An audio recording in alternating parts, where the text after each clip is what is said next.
आगे बढ़ते हैं। आपको बताएं कि कराची तैयारा हादसा, जहाज रनवे से कैसे टकराया, रनवे पर रगड़े मनाजिर सिर्फ 92 न्यूज़ पर। इसी पर बात करते हैं। GM public relations Abdullah Khan हमारे साथ मौजूद हैं। अब्दुल्ला साहब, क्या आप तस्दीक करते हैं कि जो फुटेज 92 न्यूज़ की स्क्रीन पर इस वक्त चल रही है वो मुस्तनद फुटेज है और ये उसी तैयारे से रगड़ खाने की फुटेज है? जी, जो फुटेज अभी आपके पास चल रही है, ये कल सिविल एविएशन की टीम जिन्होंने इनिशियली क्रैश के फौरन बाद रनवे को इंस्पेक्ट किया था, उन्होंने ये फुटेज बनाई थी और ये वही फुटेज आपके पास है जो कि रनवे मार्कर 4500 फीट के ऊपर आई थी। मैं थोड़ा सा आपकी ये सीन्स आपको थोड़ा सा एलैबोरेट कर दूं। जब जहाज रनवे ऑन अप्रोच के ऊपर था तो रनवे की टोटल लेंथ 9000 फुट है। इस जहाज ने रनवे के दरमियान में टच डाउन किया, जिसको 4500 फीट का मार्कर 4500 फुट का मार्कर कहते हैं।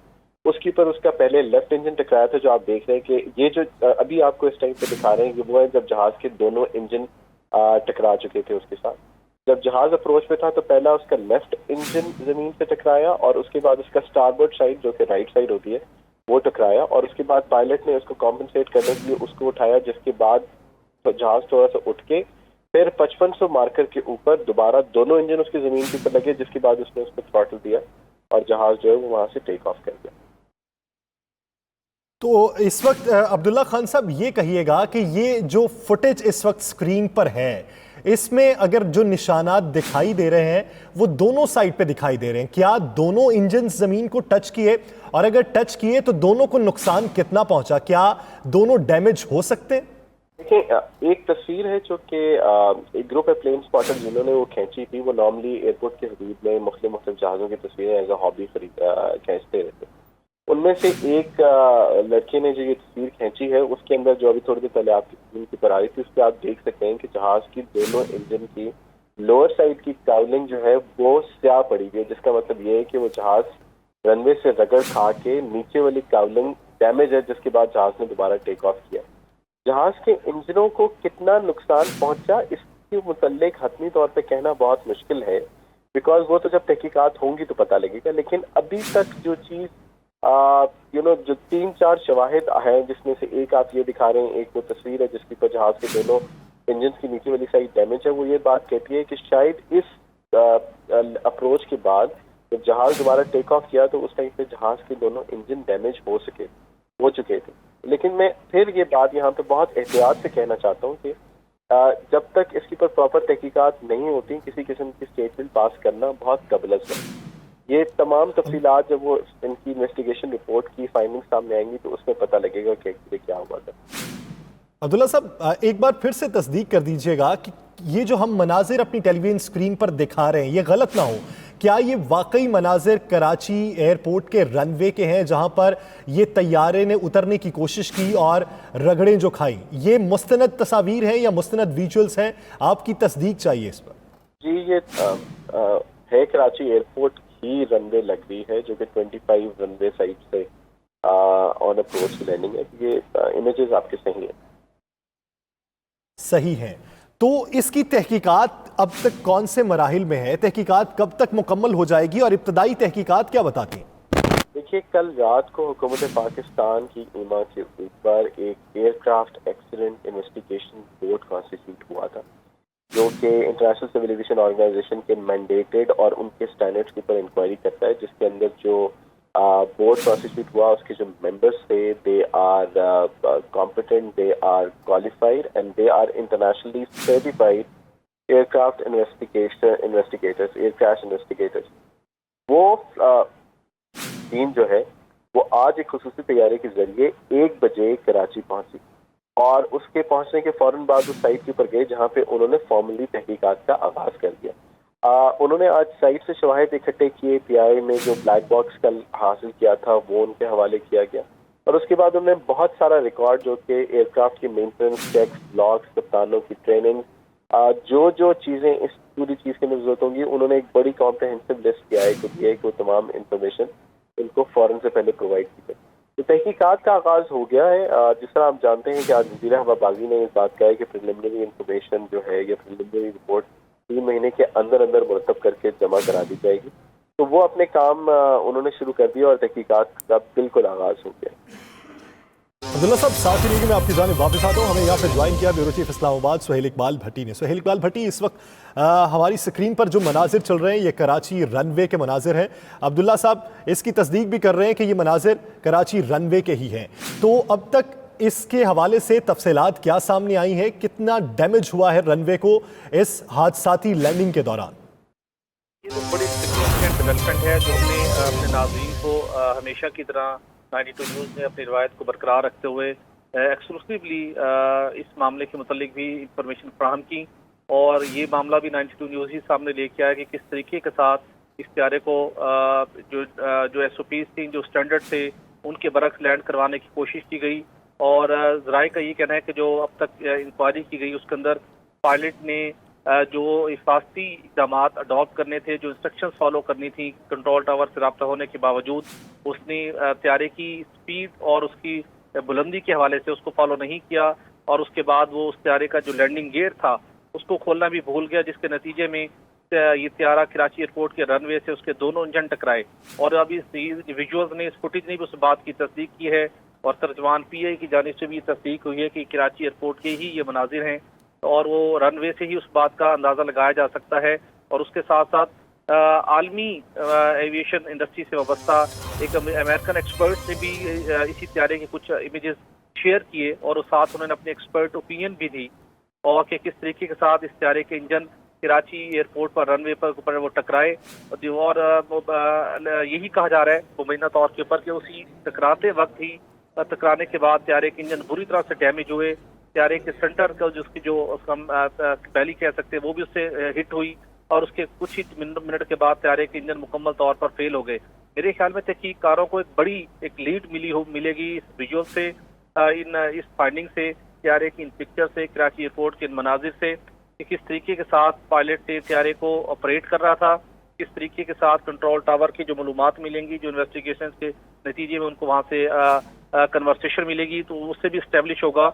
और ये जानना होगा कि क्यों पायलट ने उन इंस्ट्रक्शंस को फॉलो नहीं किया, क्या वजूहात थी कि पायलट ने त्यारे की जो मतलूबा स्पीड थी वो उसने कम क्यों नहीं की, क्यों वो हाइट को पहले जो स्टैंडर्ड्स के मुताबिक उसको कम करना था उसने कम नहीं किया और बहुत तेजी के साथ उसने उसकी हाइट को भी कम किया, जिसके नतीजे में त्यारा बहुत तेजी के साथ कराची एयरपोर्ट के रनवे की तरफ आया और उसके इंजन टकराए रनवे के साथ। तो ये ठीक, सुहेल इकबाल भट्टी, साथ ही लेके मैं आपकी जानिब वापस आता हूं। अब्दुल्ला खान साहब, अगर बैली लैंडिंग जो है वो कामयाब हो जाती है तो क्या उस दौरान भी जहाज के दोनों इंजन्स मुतासिर होते हैं? अगर होते हैं तो किस हद तक? देखिए, हम अभी कंक्लूजन के ऊपर नहीं पहुंचेंगे, कोई जजमेंट नहीं करेंगे, लेकिन बहुत सारी सिमुलेटेड ट्रेनिंग्स इस बारे में की जाती हैं कि अगर जहाज के लैंडिंग गियर डाउन नहीं हो रहे, एक्सटेंड नहीं हो रहे और जहाज को अपने पेज के ऊपर या जिसको आप बेली लैंडिंग कहते हैं वो करना पड़े तो वो किस तरीके से होगा। कई मुल्कों में तो फिजिकल तरीके से बेली लैंडिंग के ड्रिल्स भी होती हैं जिसके ऊपर वो रनवे के ऊपर फोम की एक मोटी लेयर डाल देते हैं और पायलट को कहते हैं कि वो रनवे के ऊपर बगैर टायर खोले लैंडिंग करके दो। इस पूरे सिनेरियो के अंदर देखें, जिस तरह मैं यही बात कहना चाहता हूँ कि अभी कुछ भी कहना कबल इस वक्त है, ये हमारी प्रोफेशनल ओपिनियन अभी इस मामले में हो सकती है कि चाहे जो पहली अप्रोच थी उसके ऊपर बेली लैंडिंग करना जो तैयारी की इंटेंशन नहीं थी, वो शायद नॉर्मल तरीके से जहाज लेके आ रहे थे। अगर बेली लैंडिंग होती तो शायद वो जो आपने सुनी होगी कि PI और कंट्रोल टावर के दरमियान में आपस में गुफ्तगू हुई है, उसके अंदर वो पहले से उसको प्रॉम्प्ट कर देता कि वो एक बेली लैंडिंग को वो अप्रोच कर रहा है जिसके लिए उसको असिस्टेंस की जरूरत है। बेली लैंडिंग का एक पूरा प्रोसीजर है जो कि मुरतब किया गया है और जब बेली लैंड हो जाता है जहाज और उसके इंजन को ऑब्वियसली रगड़ लगती है या इंजन उसकी जमीन के ऊपर आके एक्सपोज होते हैं, उनको डैमेज भी होते हैं। लेकिन बेली लैंडिंग का एक बहुत बड़ा एडवांटेज है कि जो बेली लैंडिंग हो जाएगा और शूट जल्दी से डिप्लॉय हो जाए तो पैसेंजर सारे हिफाजत निकल आते हैं। बहुत सारे दुनिया में ऐसे वाकयात हैं जिसके अंदर ऐसा हुआ है कि बड़े बड़े जहाज, जंबो 747 और इस लेवल के जहाज आए और आके उन्होंने परफेक्टली बेली लैंड किया और तमाम के तमाम मुसाफिर उसमें से इवैक्यूएट करके और वो जहाज़ों का एयर फ्रेम भी बच गया। तो बेली लैंडिंग की एबिलिटी की ट्रेनिंग, सिमुलेटेड ट्रेनिंग कप्तानों को करवाई जाती है, पायलट को करवाई जाती है, हवाबाजों को करवाई जाती है और उसके पूरे प्रोसीजर्स हैं जो अडॉप्ट करते हैं और वो इमरजेंसी प्रोसीजर्स जो हैं वो ग्राउंड के ऊपर कंट्रोल टावर और नीचे जो सेफ्टी वाले होते हैं उनके पास भी होती है, और कप्तानों को भी वो प्रोसीजर सिखाया जाता है। अब्दुल्ला साहब, ये बताइएगा, जिस रनवे पर ये जो रगड़ें लगी हुई हैं, ये रनवे दूसरी परवाजों के लिए फाल है या भी इसकी कुछ मुरम्मत होगी? देखिए, मेरी इंफॉर्मेशन के मुताबिक, ये आप क्वेश्चन आप शायद सिविल एविएशन पे करें तो ज़्यादा बेहतर होगा, लेकिन मेरी इंफॉर्मेशन के मुताबिक ये रनवे बिल्कुल फाल है और इसके ऊपर फ्लाइट ऑपरेशन बिल्कुल जारी है। जैसे आपको पता है कि आज भी कराची के ऊपर बल्कि दो इस्लामाबाद से और 2 लाहौर से परवाजें आज कराची उतरी और कुछ इंटरनेशनल परवाज भी आज कराची है। तो रनवे जो है वो बहाल है और यहाँ पे हो रहा है, जिसका मतलब ये है कि रनवे की सरफेस को उतना सिग्निफिकेंट डैमेज नहीं हुआ जितना शायद इनिशियल एस्टिमेट किया जाता था। सुहेल इकबाल भट्टी अब्दुल्ला साहब साथ मौजूद हैं। अगर अब तक की इब्तदाई तहकीकात के हवाले से उनसे कुछ सवाल करना चाहते हैं तो आप कर सकते हैं।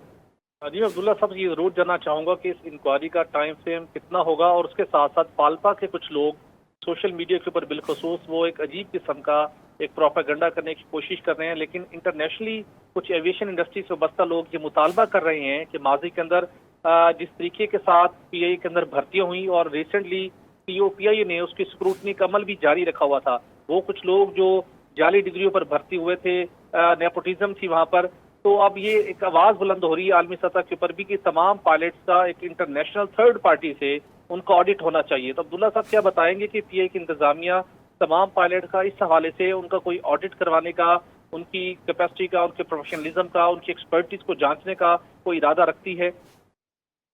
अच्छा, पहले सवाल का जवाब ये है कि एयर क्रैश इन्वेस्टिगेशन एक बहुत ही ज़्यादा टेक्निकल और कॉम्प्लिकेटेड प्रोसेस होता है और इसके अंदर हफ्तों नहीं, महीनों नहीं, कई ओकेजन के ऊपर सालों लग जाते हैं। और ये जो सिर्फ पाकिस्तान के पर्सपेक्टिव में बात नहीं कर रहा, इंटरनेशनली भी जो एयरक्राफ्ट के क्रैशेस होते हैं उनकी जो तहकीकात होती हैं वो सालों लग जाते हैं उसके ऊपर करने के लिए, क्योंकि वो पूरा जहाज का एक एक पुर्जा अकाउंट फॉर करते हैं और उसके बाद then they try to find out कि क्या हुआ, और वो डिफरेंट थ्योरीज उससे क्रिएट होती हैं और वो थ्योरीज को सिमुलेटर्स के अंदर टेस्ट किया जाता है और सिमुलेटेड एनवायरनमेंट में एक्चुअली आइडेंटिफाई होता है कि क्या जहाज की कोई मैन्युफैक्चरिंग डिफॉल्ट था या किसी प्रोसीजर को लैंडिंग के टाइम पे या जहाज के ऑपरेशन के अंदर किस तरीके से सर अंजाम देना चाहिए या मेंटेनेंस के अंदर कोई चीज़ होनी चाहिए।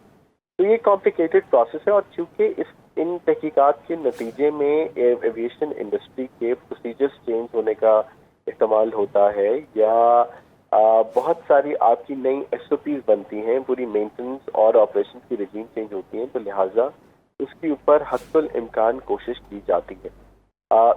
दूसरी बात जो आपने बोला कि पायलट्स की नुमाइंदा तंजीम जो है वो बहुत सारी चीज़ें कह रही हैं। देखिए, इस वक्त के ऊपर मैं ये एक बहुत गम का सा समा है पीआई के ऊपर और हम इस पूरे शदीद शौक से गुजरे हैं और हमारे लिए एक बहुत मुश्किल मरहला है।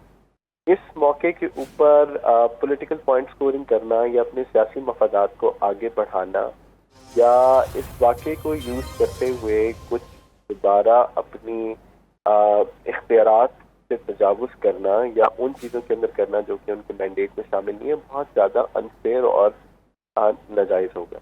मेरी गुजारिश उनसे भी यही होगी कि ये वक्त ज़रा थोड़ा आजमाइश का है। इस वक्त के अंदर सबसे पहला हमारी फिक्र उन खानदानों को होनी चाहिए जिन्होंने अपने प्यारों को खोया। अभी मैं आपको यकीनी तौर पे मुकम्मल कन्विक्शन के साथ आपको मैं बात बताता हूँ कि पाकिस्तान में कोई ऐसा इंसान नहीं है जो कि हतमी तौर के ऊपर आपको ये बात बता सके कि किस वजह से ये जहाज क्रैश हुआ या वो कौन से अवामिल थे जिसने इसको इस हादसे में दो चार किया। अभी सारी जो बातें हैं वो ज़्यादातर उनको आप बेस्ट से कयास कह सकते हैं, कयास अराई कह सकते हैं। इन कयास अराइयों को यूज़ करते हुए आप अपने सियासी मफादात के लिए आप उनको इस्तेमाल करें या इदारे को बदनाम करें या इदारे के कुछ अफराद को बदनाम करें सिर्फ इस वजह से क्योंकि आप चाहते हैं कि आपको कोई बेनिफिट है। ये बात हम सब के लिए बहुत ख़तरनाक है, बिकॉज पीआईए एक कौमी इदारा है, इस कौमी इदारे की एक तौकीर है और इस कौमी इदारे के ऊपर सबका एतमाद होना लाजिम है। अगर किसी गैर जिम्मेदाराना बयान की वजह से या किसी स्वीपिंग स्टेटमेंट की वजह से इदारे के ऊपर कौम के एतमाद को ठेस पहुंचता है तो ये एक बहुत बड़ी क्रिमिनल एक्टिविटी। अब्दुल्ला साहब और सुहेल साहब साथ ही रहेगा। हमें यहाँ पे ज्वाइन किया सीनियर तजियाकार इरशाद अहमद आरिफ साहब ने। इरशाद साहब बहुत शुक्रिया आपके वक्त का। इरशाद साहब, अब तक की जो तहकीकात हैं उस हवाले से जो बयानात सामने आए और दीगर जो चहमगोइयाँ चल रही हैं उस हवाले से भी आप बखूबी वाकिफ़ हैं, इस पर आप अपनी राय क्या रखते हैं? और GM public relations Abdullah Khan साहब भी हमारे साथ मौजूद हैं, अगर उनसे कोई सवाल करना चाहते हैं तो आप कर सकते हैं। देखिए, पहली बात तो यह है कि हमें बिल्कुल इंतज़ार करना चाहिए ब्लैक बॉक्स खुलने का। उससे मालूम होगा कि सही सूरत हाल क्या थी, क्योंकि ये चीज़ें जो सामने आ रही हैं उससे ये मालूम होता है कि पहले तो पायलट ने ये कहा कि मैं तैयार हूँ लैंडिंग के लिए, फिर उसने लैंडिंग की कोशिश भी की लेकिन वो लैंडिंग नहीं कर पाया। तो जाहिर बात है इतना जो बहुत अच्छा पायलट, तजर्बाकार पायलट जो है, जानदार फर्शनास पायलट है, वो लैंडिंग नहीं कर पा रहा। तो कोई ना कोई जहाज़ के अंदर खराबी मौजूद है। वो खराबी कैसे पैदा हुई है ये हम कुछ नहीं बता सकते जब तक कि तहकीकात सामने नहीं आती। एक बड़ा हादसा हुआ है, तहकीकात जो हैं वो शफाफ होनी चाहिए। ये मालूम होना चाहिए, 2-3 चीज़ें बहरहाल मालूम होनी चाहिए आवाम को, क्योंकि बहुत बड़ा कौमी नुकसान हुआ है। 100 के करीब लोग जो है इंतकाल हुआ है, नुकसान, माली नुकसान भी लोगों का हुआ है। कौम सोगवार है इस वक्त। एक तो पता चलना चाहिए कि क्या जहाज़ में अगर ख़राबी थी तो वो ख़राबी दूर नहीं की गई थी, या ख़राबी पैदा की गई थी, या ख़राबी अचानक अगर पैदा हुई है तो उसकी वजह क्या थी। दूसरी वजह यह है कि जब ATC के साथ जो उसका राब्ता था तो उसमें कहीं गड़बड़ हुई है या कोई और वजह थी। क्योंकि जो मनाज़र सामने आ रहे हैं, जो ऐनी शाहिदीन जो कुछ बता रहे हैं, वो ये है कि जहाज़ को और मुसाफिरों को बचाने की भरपूर कोशिश हो रही थी, लेकिन वो कोशिश कामयाबी से हमकिनार नहीं हो सकी। ये बुनियादी सवाल है कि क्यों नहीं हो सकी।